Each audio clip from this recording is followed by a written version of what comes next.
مزید ایسے بیان سننے کے لیے چینل کو سبسکرائب اور لائک۔ بد دعائیں پیچھا کرتی ہیں، جس طرح دعا پیچھا کرتی ہے بد دعا بھی پیچھا کرتی ہے، وہ پیچھے پیچھے چلتی ہے، وہ تاڑتی ہے۔ عتبہ نے میرے رسول پاک صلی اللہ علیہ وسلم کی بے ادبی کی، حضور علیہ السلام کے چہرہ انور پر اس نے معاذ اللہ ثم معاذ اللہ تھوکنے کی ناپاک جسارت کی۔ میرے حبیب نے دعا فرمائی، یا اللہ اللہم سلط علیہ کلب، اللہ اس پر درندہ مسلط کر دے۔ ابو لہب کا بیٹا تھا، رات کو جب سوتا تھا تو ابو لہب 2-4 بندوں کو معاوضہ دے کے کھڑا کرتا تھا کہ نیزے لے کے کھڑے ہو جاؤ، میرے بیٹے کے قریب کوئی نہ آئے۔ توجہ ہے آپ کی؟ نیزے لے کے کھڑے ہو جاؤ۔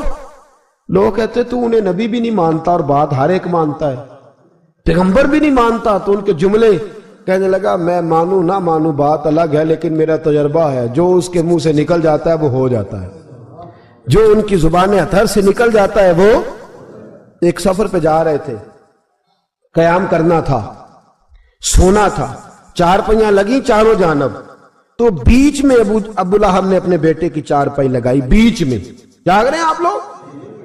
ارد گرد دوسرے لوگ سوئے، بیچ میں، اور لوگ کہنے لگے تو پاگل ہو گیا ہے، اگر کوئی شیر آئے گا تو باقیوں کو نہیں کاٹے گا، صرف اس کو کاٹے گا۔ کہنے لگا بد دعا تو اس کے لیے ہوئی ہے، دعائے ضرر تو اس کو ملی ہے، اسی پہ مسلط ہوگا۔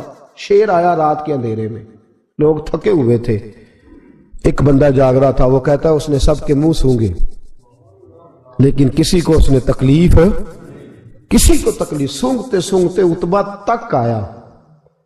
اور لفظوں کا فرق دیکھیے گا، آیا ہے، چیرا ہے، پھاڑا ہے، ٹکڑے کیے، حصے بکھرے کیے، لیکن ایک بوٹی بھی نہیں کھائی، مار دیا، چہرہ بگاڑ دیا، وجود کاٹ لیا، چلا گیا قتل کر کے، کھایا نہیں ایک لقمہ بھی اس کے وجود۔ بھائی درندے پھاڑنے آتے ہیں کہ کھانے آتے ہیں؟ وہ کھایا نہیں، پھاڑ کا چلا گیا۔ تو لوگ سویرے پوچھنے لگے صحابہ سے کہ ماجرا کیا ہے؟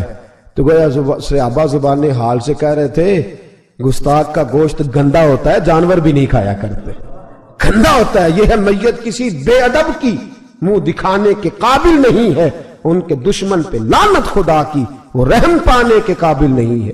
میرے رسول پاک صلی اللہ علیہ وسلم کی زبان اطہر سے اگر کبھی کسی شخص کے لیے ایسا جملہ نکل گیا تو پھر اس نے بھی اس کا پیچھا کیا، لیکن میرے حبیب نے دعائیں ہی دی ہیں۔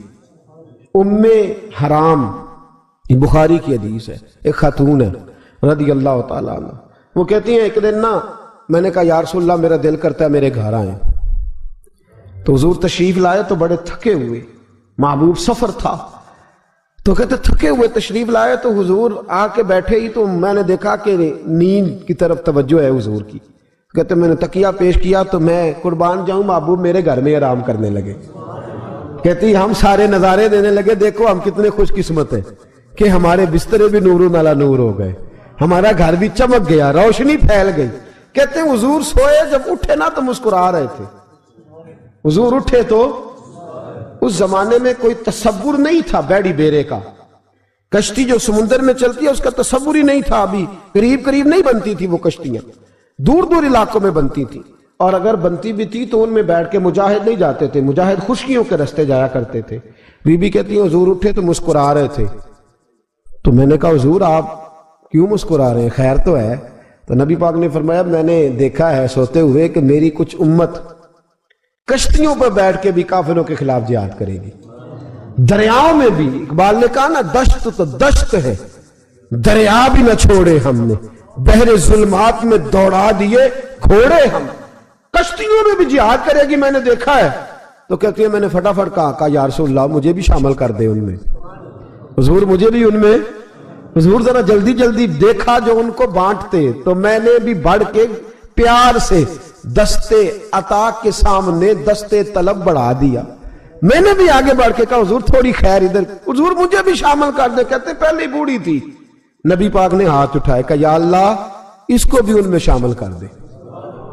اب فرماتے ہیں سرکار کا وصال ہوا، کوئی جہاد نہیں ہوا سمندر والا، حضرت ابو بکر کے زمانے میں کوئی جہاد نہیں ہوا سمندر والا۔ مجھے لوگ کہتے تو نے مرنا کب ہے؟ میں نے کہا جب تک کشتی والا جہاد نہیں ہو جاتا، جب تک کشتی والا جو دن کو کہہ دیا دن ہے تو دن نکل آیا، جو شب کو کہہ دیا شب ہے تو رات ہو کے رہی. خدا نے ان کی زبان کو وہ اختیار دیا جو نکلی منہ سے ان کے وہ بات ہو کے رہی. فرمایا جب تک کشتی والا جہاد نہیں ہوتا میں نے مرنا.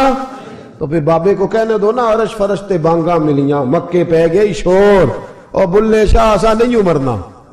گالی بکی بلے شاہ ایسا نہیں مرنا ہے مر گیا ہی کوئی اور تبارت شاہ کدو مر دے جنہ کیتیاں نیک کمائیاں نے بات ہی ختم کر دی. او کدو مر دے جنہ کیتیاں نیک کمائیاں نے. حضرت سلطان باہو رحمت اللہ علیہ فرماتے ہیں کامل پیر اونا دے باہو قبر جنہ دی جیوے.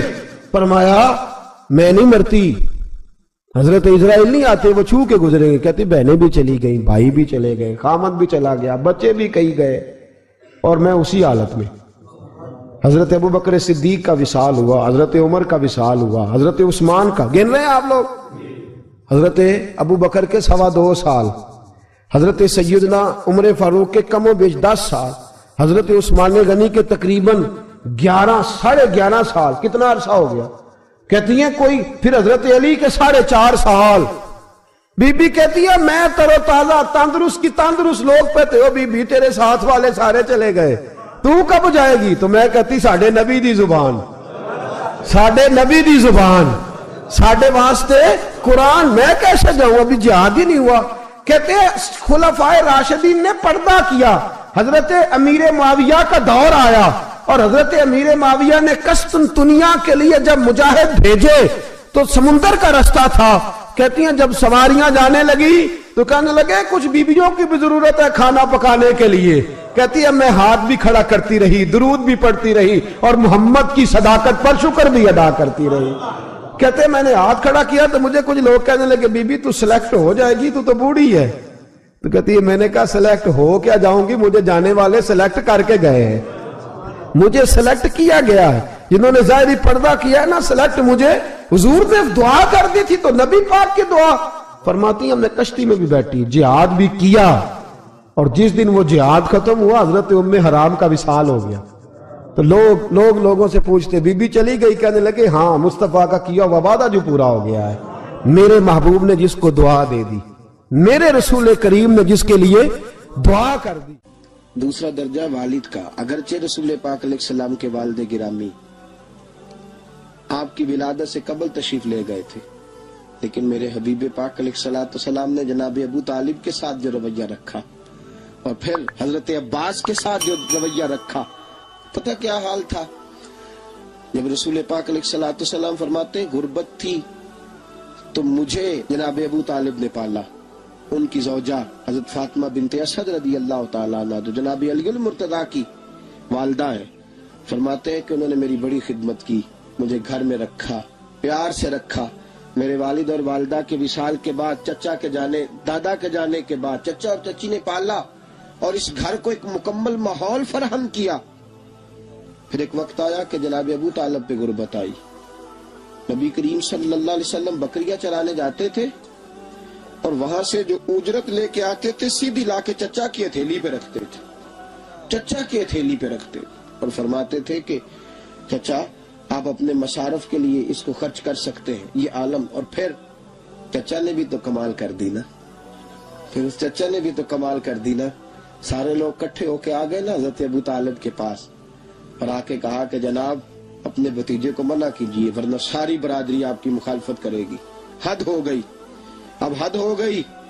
اب ساری ان سے کہیے کہ انہیں دولت چاہیے یا عرب کی کوئی خوبصورت عورت چاہیے یا معاذ اللہ کوئی اور چیز کا مطالبہ کرتے ہیں تو ہم دینے کو تیار ہیں لیکن ان کو کہتے ہیں کہ یا تو تبلیغ چھوڑ دے یا ان کا یہ بھی کہنا ہے کہ جو آپ کا مطالبہ ہے آپ بتلائیں. حبیب پاک علیہ السلام نے فرمایا کہ اگر وہ میرے سیدھے ہاتھ پہ چاند رکھیں دوسرے پہ سورج رکھیں پھر بھی میں اللہ کی توحید کا اعلان کرتا ہی رہوں گا. میں تو اس دعوے سے باز نہیں آؤں گا. جناب ابو طالب نے کہا بھتیجے پھر میں بھی بوڑھا ہو گیا ہوں. توجہ ہے آپ کی میری بات سمجھ میں آ رہی ہے. جس آدمی کا بڑا سہارا ہو نا بڑا وہ جب کہتا ہے نا نہیں بندہ کی نا کچھ امیدیں وابستہ ہوتی ہیں کچھ لوگوں کے ساتھ وہ 1 2 4 لوگوں کو کام کہتے ہیں، پھر انہیں پتا ہوتا ہے کہ فلاں آدمی سے میری امید وابستہ ہے، وہ کبھی نہیں جائے گا۔ جب ابو طالب نے کہا نا کہ میں پھر بوڑھا ہو گیا ہوں، تو اللہ کے حبیب اٹھے۔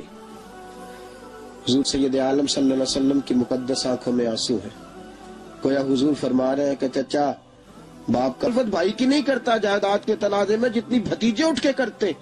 جناب ابو طالب نے دیکھا کہ رسول پاک نے رخ پھیرا، آنکھوں میں آنسو ہے، اچھا چچا تیری مرضی، یہ لفظ کہے تو حضور کی آنکھیں بھر آئی۔ جناب ابو طالب بوڑھے آدمی تھے، اٹھے پیچھے دوڑے، حضور کو کندھے سے پکڑا، کھینچ کے رخ اپنی طرف کیا، سینے سے لگایا اور کہا بھتیجے جا، جو تیرے دل میں آتا ہے کر، خوشی ہو یا غم ہو، کوئی ساتھ دے نہ دے، تیرا چاچا ہمیشہ تیرا ساتھ دیتا رہے گا، جا تجھے اجازت ہے، جو تیرے دل میں ہے۔ میرے دوستو، بحیثیت ایک سربراہ خاندان کے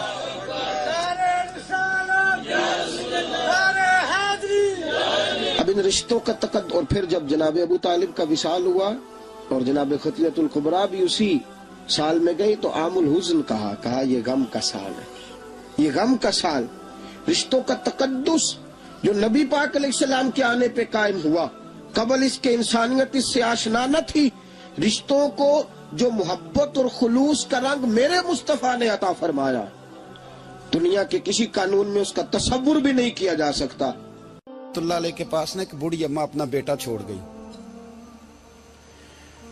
تو حضرت صاحب نے کوئی 2 4 5 مہینے رکھا، تو بعد میں اس کی اماں کو بلا کے کہا کہ تو بیوہ ہے، بیٹا تیرا یتیم ہے، میں نہیں چاہتا کہ اس کا وقت ضائع ہو، یہ پڑھنے والا کوئی نہیں، سارے نہیں بھائی پڑھنے والے ہوتے، اب یہاں علماء بیٹھے ہیں، میں بے ادب بھی نہ ہو جاؤں، کچھ پورے 8 سال لگا کے بھی آ جاتے ہیں، سند بھی ان کے پاس ہوتی ہے، ناراض نہ ہو جانا، یہ تو سب اچھے لوگ ہیں، سند ہوتی ہے پر پتہ پوتا کوئی نہیں ہوتا، یہ اعلیٰ حضرت نے لکھی ہے بات، سند ہوتی ہے، پوری ڈگری ہوتی ہے، اس پہ کئی لوگوں کے سائن بھی ہوتے ہیں۔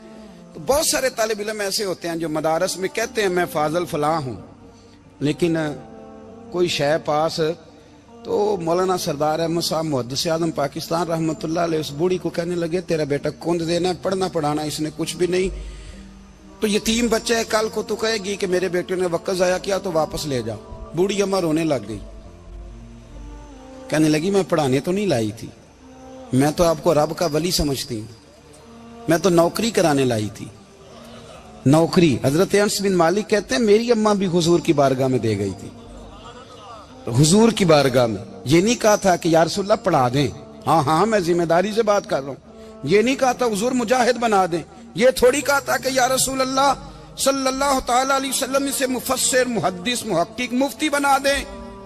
حضرت انس کی اماں کہہ گئی تھی سونیا جب تک یہ رہے گا نا آپ کی نوکری کرے گا، یہ گھر کے کام کاج کرے گا، ڈیوٹی کرے گا، حضور یہ آپ کی نوکری کرے گا۔ تو میرے محبوب نے پھر دعا کر دی اللہ اسے برکت عطا فرما۔ تم سمجھتا ہے خدمت والا خالی رہ جاتا ہے؟ جتنا ذائقہ خدمت والے کو ملتا ہے، جو اس کے نصیب میں آتا ہے، وہ کسی کا نصیب کہاں بھائی۔ حضرت انس کہتے ہیں حضور نے دعا کر دی برکت کی، مجھے تو کھیتی باڑی آتی بھی نہیں تھی، پر لوگوں کے باغ میں سال میں 1 دفعہ پھل لگتا تھا، میرے باغ میں 2 دفعہ لگتا تھا۔ حضور نے دعا کر دی یا اللہ اسے اولاد دے، فرماتے ہیں میرے بیٹے، میرے پوتے، میرے نواسے، میری بیٹیاں، فرماتے ہیں میں زندہ ہوں اور میری 100 اولادیں موجود ہیں۔ پریشان ہو گیا 100 سن کے کہ بچے 2 ہی اچھے، 100 اولادیں میری موجود ہیں۔ حضرت انس بن مولانا سردار احمد صاحب کے پاس نا چھوڑ گئی بچہ، کہنے لگی حضرت جی میں کو پڑھانے کے لیے تھوڑا چھوڑ گئی ہوں، میں تو اس لیے چھوڑ کے گئی ہوں کہ آپ مہربانی کریں خدمت کرائیں۔ تو حضرت جی کہنے لگے کوئی ایسا کام ہی نہیں، خدمت والا کیا کراؤں؟ کہنے لگی پٹھے پوا لیا کرو جی، ہن لڑ پیندے نے، کہنے نے بچے کام کر دیں مدرسے دا، حالانکہ اب کہاں بچے کام کرتے ہیں، اب تو گزر گیا دور، اب تو بچے کام کراتے ہیں، اب بچے بھی ناراض ہو رہے ہیں، گھور گھور کے دیکھ رہے ہیں، صحیح پہ رہا ہوں آپ کو، بچے کام کراتے ہیں، بچے کہاں کام کرتے۔ کہنے لگی یہ چارہ ڈالے کرے گا آپ کی بھینسوں کو۔ تو حضرت نے اس کو کہا کہ بی بی چارہ میری بھینسوں کو ڈالنے کے لیے میں نے بندہ رکھا ہوا ہے، تو جا لے جا۔ کہنے لگی ہاتھ باندھ کے حضور مہربانی کریں رکھ لیں، چارہ ڈالے گا، اور پتر توجہ سے چارہ ڈالنا حضرت کی بھینسوں کو۔ رونے لگی، حضرت نے رکھ لیا، مہینے کا خرچہ بھی دیتے، شام کو نا وہ سارا دن کام کرتا, شام کو آ کے پیروں میں بھی بیٹھ جاتا, حضرت جی لائیں تیل تھوڑا سا, پیر نہ دبا دوں. 8 سال ساتھ والے پڑھتے رہے, یہ بیچارہ نوکری کرتا رہا, میرا روپ بھی نہیں تے میرا رنگ بھی نہیں, اور مینو یار منان دا ٹنگ بھی نہیں. کبھی کبھی نا حضرت بلال حبشی فارغ ہوتے نا تو نبی پاک کی بارگاہ میں عرض کرتے, حضور کوئی کام تو نہیں, سارے ہو گئے, حضور جاؤں ذرا, چلے جاتے. ایک دن سلمان فارسی کہنے لگے, یا رسول اللہ یہ بلال کہاں جاتا ہے؟ فرمایا جا دیکھ کے تو آ. حضرت سلمان واپس آئے تو آ کے رونے لگے, کہنے لگے سونیا جب یہاں سے جاتا ہے نا تو جا کے سیدہ فاطمہ کی چکی پیسنی شروع کر دیتا, بی بی صاحبہ کے کام کرنے لگتا ہے, گھر میں جا کے اسنین کی ڈیوٹی کرتا ہے, وہاں بھی کام یہاں بھی کام. وہ چارہ ڈالتا رہا, اس نے چارہ ڈالا. حضرت محدث اعظم کی بھینسوں کو دستار فضیلت کا وقت آ گیا, سارے پگڑیاں سجا کے آ گئے, آج دستار ہوگی. یہ نہ پیچھے ہو کے بیٹھ گیا, چونکہ پڑھا ہی نہیں تھا تو دستار کاہے کی, دستار تو اس کی جو پڑھے گا. ہم نے تو پڑھا ہی نہیں, ہم نے تو یار پڑھا, گھر پڑھا, ڈیوٹی کری. حضرت محدث اعظم رحمت اللہ علیہ کے ہاں جب اعلان ہونے لگا نا کہ اب دستار ہوگی تو حضرت نے پہلا اعلان اس کا فرمایا. تو مجھان اللہ بندہ کپڑے بھی کدی کدی بدل دے نا, وہ کہتا ہے جس حال میں بھی تھا میں پلٹ کے دیکھنے لگا کہ پڑھا پڑھایا تو ہے, کوئی شے نہیں, تو یہ ماجرا کیا ہے.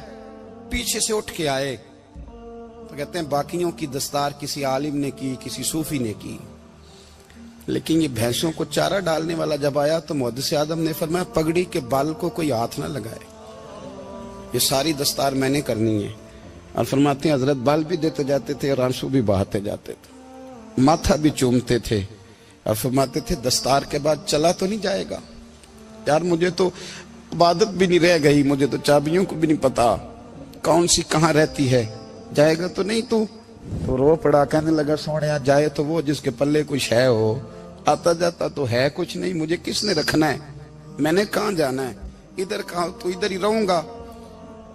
اس طالب علم کے سارے استاد بھائی کہتے ہیں اس نے دستار کرائی, پڑھا پڑھایا کچھ نہیں, پر جو مسئلہ اڑ جاتا تھا نا, وہ جو اڑ جاتا تھا نا, وہ جا کے اس سے پوچھتے تھے تو کتابیں کھولنے کی ضرورت نہیں پڑتی تھی.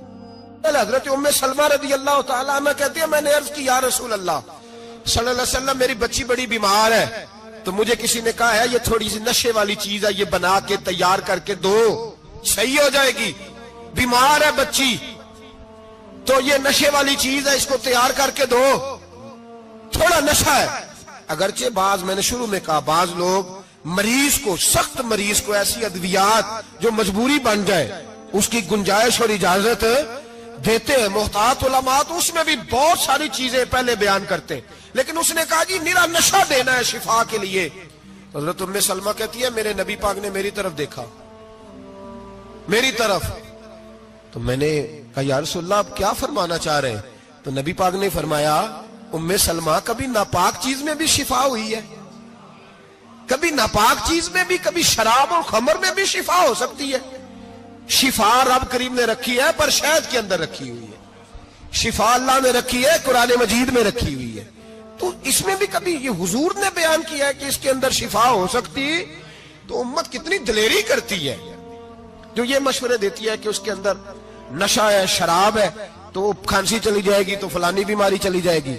نہ آؤ ان چیزوں پہ, نہ اپنے ایمان کو خرابی دو, اور نہ ایسی باتیں کرو جس سے کہ ڈائریکٹ رسول اللہ صلی اللہ علیہ وسلم کے واضح ارشادات کی مخالفت ہو. میرے نبی پاک صلی اللہ علیہ وسلم نے فرمایا, اور پھر کچھ لوگ کہتے ہیں تھوڑی پی ہے جی. اب تو میں تجزیے میں پڑھ رہا تھا کہ ایسی شراب ایجاد ہو گئی ہے, لوگ شراب پیتے ہیں اور وہ مست بھی رہتے ہیں, کار بھی چلاتے رہتے ہیں, کہتے ہیں جی نہیں ہمارا ذہن معاف نہیں ہوا تو یہ والی صحیح ہے, نشہ نہیں لاتی.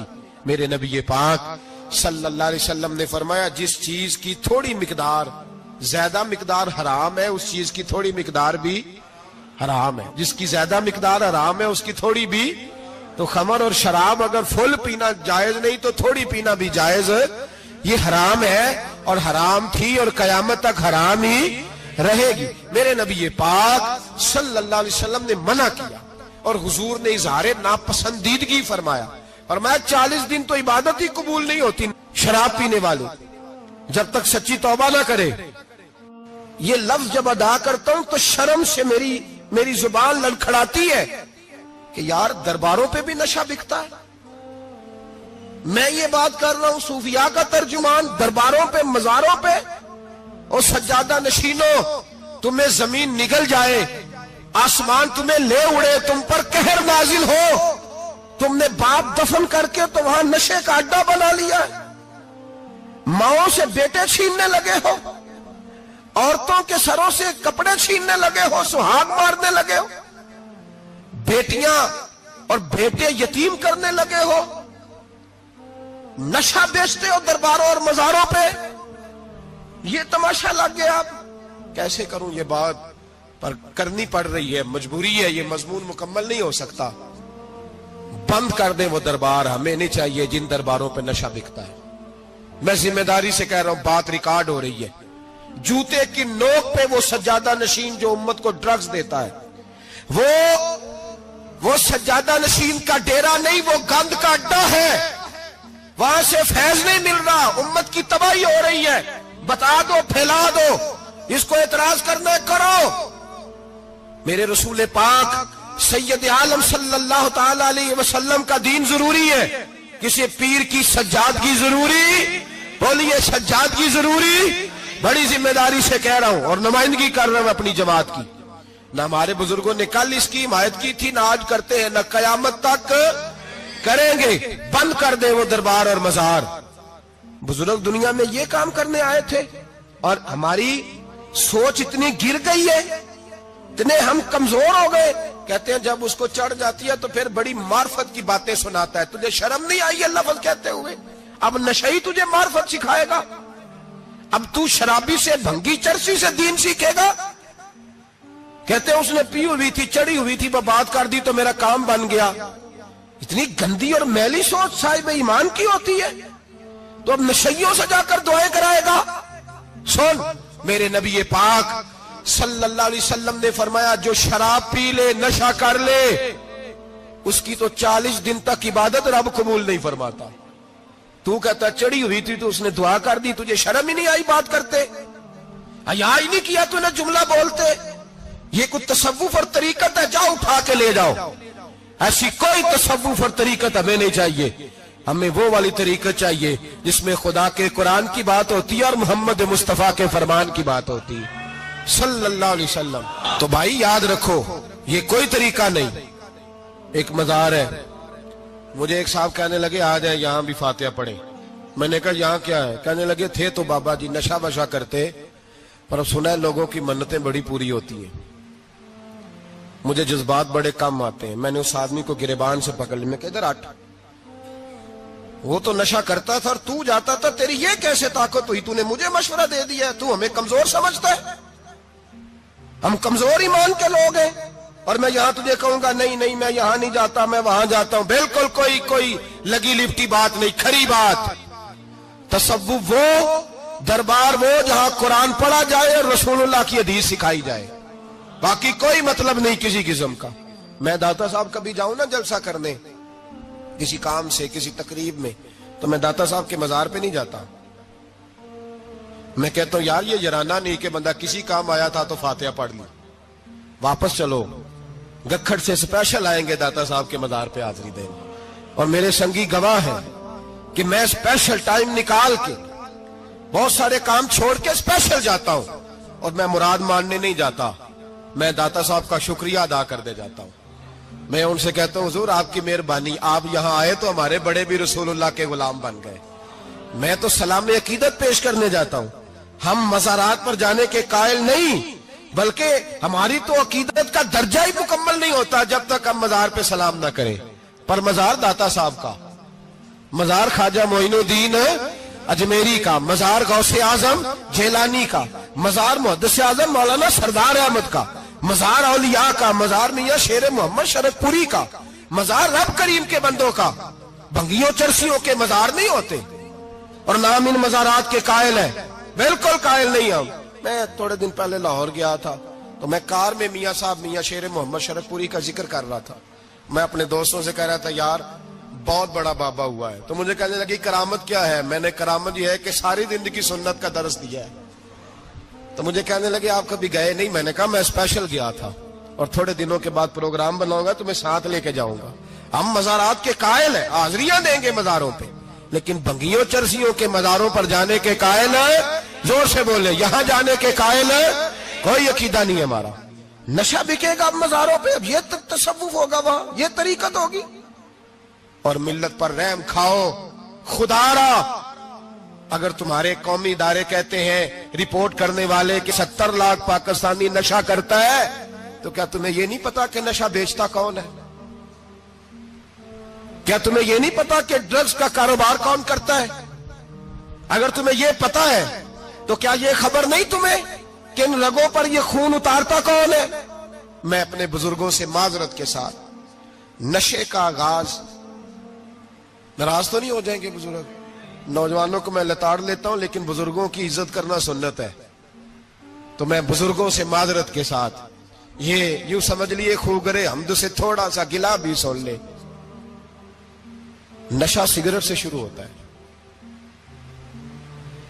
سگریٹ سے. میں تمباکو کو حرام نہیں کہتا, یہ فتویٰ نہیں دے رہا.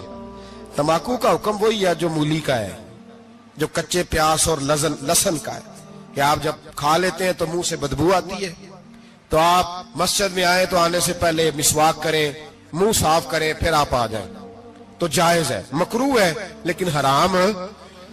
لیکن تمباکو سے آگے جب حالات بڑھتے ہیں, تجزیہ نگاروں نے لکھا ہے کہ ہمارے پنجاب کے کچھ علاقوں میں اب سگریٹ سے نکال کے نا, پہلے بھی بھرتے تھے لوگ اس میں بڑا کچھ, اب پتہ ہے کہ نیا نشہ ایجاد کیا ہے. اب اس کے اندر چرس بھی بھرتے ہیں اور چھپکلی کو مار کے, سکھا کے, خشک کر کے, اس کو پیس کے وہ ساتھ نشے کے ملاتے ہیں, اور اس کا حال یہ ہوتا ہے کہ آدمی کو زیادہ نشہ ہوتا ہے, اور کہتے ہیں وہ اتنا گند ہے کہ وہ آدمی کسی کو دانت بھی لگائے گا تو وہ بندہ بھی بیمار ہو جائے گا. کیا یہاں لوگ اسپرٹ نہیں پیتے آپ کے ملک میں؟ اور ہم کبھی سڑک پہ جاتے ہیں تو نشئی کو دیکھ کے مذاق کرتے ہیں, دیکھنا میں ہارن لگاؤں گا تو گاڑی کے ہارن سے گر جائے گا. لیکن تجھے پتا نہیں کہ یہ کسی ماں کا بیٹا ہے, پتا نہیں کسی بیوی کا شوہر ہے. ایک ہمارے دوست ہیں, بزرگ ہیں, ان کا داماد فوت ہو گیا, نشہ کرتا تھا.